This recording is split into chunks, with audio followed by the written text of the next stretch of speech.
Keanu Reeves has become the internet's crush, whether he knows it or not. And now you've been dubbed the internet's boyfriend. How do we feel about that? I've been what? Normally on the channel we cover extroverted celebrities who charm in larger, obvious ways. But what is amazing about Keanu, aside from the fact that he's 54 and looks 34, is that he is massively popular in spite of his reclusivity and more introverted nature. So in this video we're going to explore why Keanu is so popular while you learn to exude incredible charisma as an introvert, or even just someone who is quieter or a bit shy. First off, Keanu often directs and redirects praise towards others. When receiving awards, he spends a tremendous amount of time talking about the contributions of the people around him. I am not here without working with such talented artists and people. Erwin, without all of what you did for me, I would not be here. So thank you. I am forever grateful. One reporter even jokes about how bad Keanu is at taking compliments, to which he immediately launches into spreading the praise again. You can't take a compliment, can you? It was cool. I mean, to work with Angelica Houston and Halle Berry, Mark DeCasco. Now, sometimes there's no one around to redirect praise towards, so when a question arises that implies some sort of admirable trait, Keanu tends to deflect with humor, like in this case. What is your secret for always staying down to earth? Well, I mean, gravity. To be clear, there is no such thing as being too humble, but sometimes low self-esteem can mask itself as humility, and that makes it impossible for someone to sit in pride at their accomplishments. As C.S. Lewis said, true humility is not thinking less of yourself, it is thinking of yourself less. The most charismatic thing to do if you'd rather not be in the limelight for praise isn't to duck compliments entirely, or to clam up when you're in that position. Instead, give a heartfelt thank you, show the complimenter that you appreciate their words, and then redirect towards others that helped. In that case, it's not about lowering yourself, instead it's about elevating others.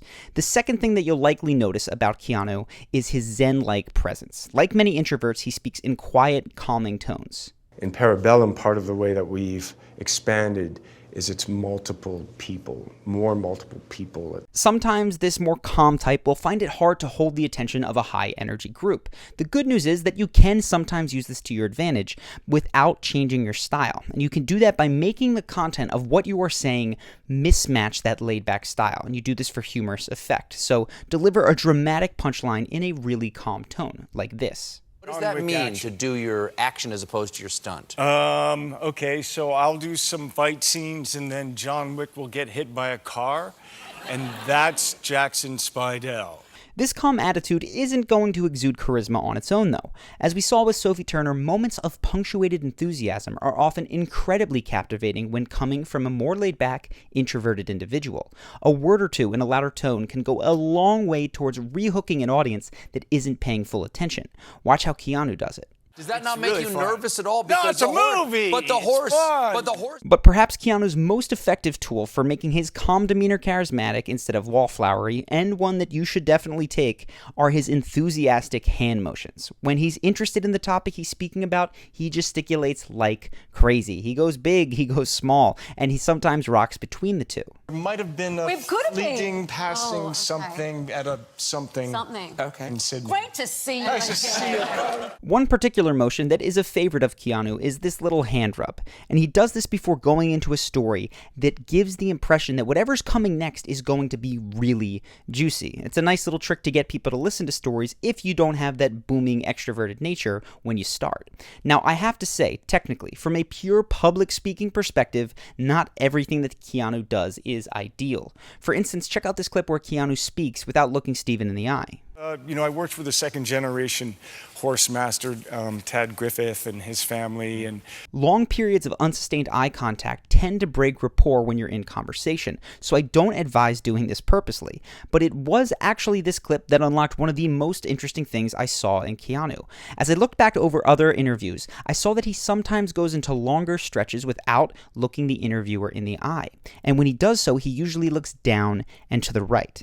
Now, I have to pause here to tell you a little bit about NLP. According to NLP, there are three primary modalities in which we represent the world in our own heads. There's visual, like when you see an image in your head, audio, hearing music, and kinesthetic, remembering the feel of the wind on your face, for instance.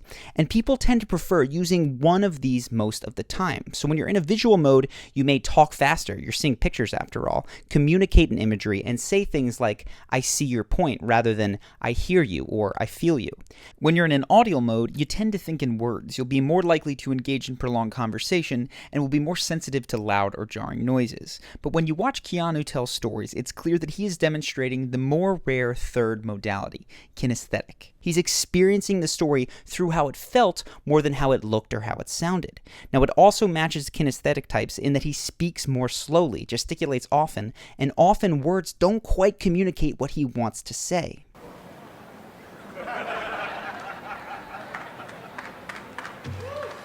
Which brings us back to the last indicator of Keanu's type, and the one that I mentioned first, his eyes. According to NLP, the area that your eyes dart to when you're thinking is indicative of the mode that you are currently in, and down to the right is most commonly associated with, you guessed it, the kinesthetic modality. Now, I bring all of this up for two main reasons. First off, because a high-level communicator can identify the style of the people around them and adjust their own to match that preferred style. So paying attention to indicators is critical, and if you're interested, we can cover it in depth in another video. But secondly, Keanu is so likable partially because he embraces his kinesthetic nature, which leads him to spending time doing what he loves. He's passionate about motorcycles, he loves to do his own stunts, and even the feel of vinyl records is important to him.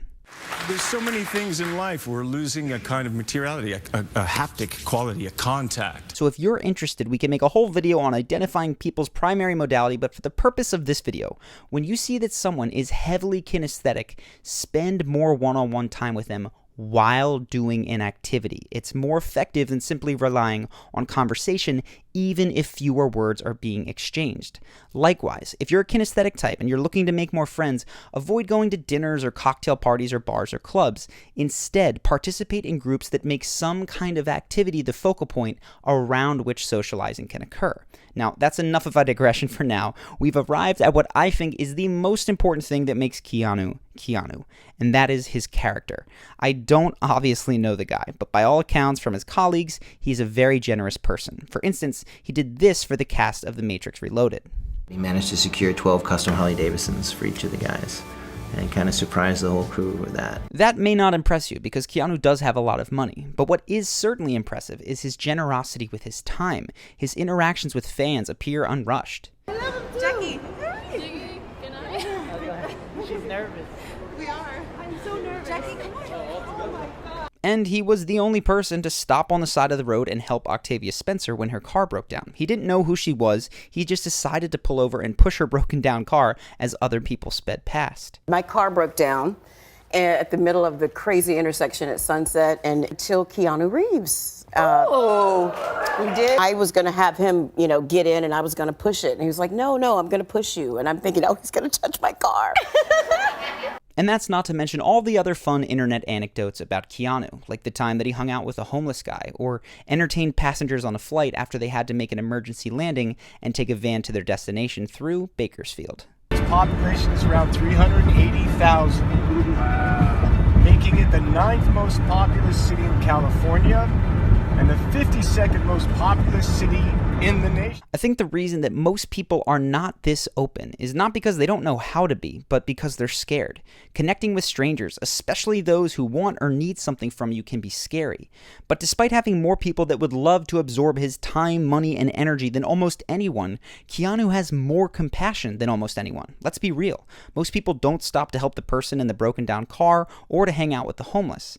And it's that willingness to give that makes him someone to admire, even when his charisma or public speaking isn't pitch perfect. So if you want to start developing character like this, if you want to be more giving, realize that Keanu is able to do this in large part because he has defined what doesn't matter. He doesn't have any social media, nor does he go to socialite parties, nor does he seem to worry about stuff. Puppies bite his shoes in this next clip, and rather than protect his fancy things, he just goes with the flow. Say hi, communicate. All right, we're good. And you're eating my shoelace. Okay, go ahead, eat my shoelace. If you're interested in developing more of this kind of character, in being more compassionate, more generous, and generally happier when life throws you curveballs, you too will have to define what does not matter to you. You can't prioritize everything. The good news is that if you do decide to let go of caring about your name brand stacked wardrobe or your follower count or your income relative to your peers, you free up space for other things, for the things that tend to make people truly happy. Your relationships, the work that you are passionate about and giving back. Now, if you do that, you think of yourself less without thinking less of yourself, and then you too may start dropping Zen gems like Keanu. What do you think happens when we die, Keanu Reeves? I know that the ones who love us will miss us. Now, as I was making this video, I saw that PewDiePie also did one on Keanu, and it ended like this. So in the spirit of Keanu Reeves and making this video, I wanted to donate all the profit that this video makes to the Leukemia Research Foundation. And reflecting on that and spending all week researching Keanu's generosity and kindness, I was inspired to do something that I've been saving up for a good while. The plan was for this to be a birthday event in October, but Keanu and then PewDiePie convinced me to not wait. So in honor of Keanu's generosity and to echo PewDiePie's donation, we are going to be donating $100,000 to Charity Water, and it would mean the world to us if you joined us in making a contribution as well. Now, to be clear, my donation is only possible due to you. If you've watched our videos or joined Charisma University, you are the reason that Charisma on Command exists. Like Keanu says, we are not here at all without our fans, and it is 100% thanks to all of you that over 3,000 people will have their lives transformed by getting access to clean water. Charity Water's entire mission is to get clean water to people who don't have access to it, people who might be walking miles just to have drinking water for their day, who are getting sick and even dying from contaminations in dirty water. So to make a dent and to do something good, Ben and I set up a campaign at charitywater.org/charisma. The first $100,000 is already in there, and if you're feeling inspired by Keanu or PewDiePie or us or the people whose lives you will change, please consider donating. $30 gives one person access to clean water for roughly 10 years, but truly any amount makes a difference. And quite frankly, caring enough to give anything is a sign that the world is in good hands. Again, thank you. I cannot believe that we have arrived at a point where a donation of this size is even fathomable for us. I never thought this would be possible, and we owe it all to you. We're very excited to pay it forward. I hope that you guys have enjoyed this video. I'll see you in the next one.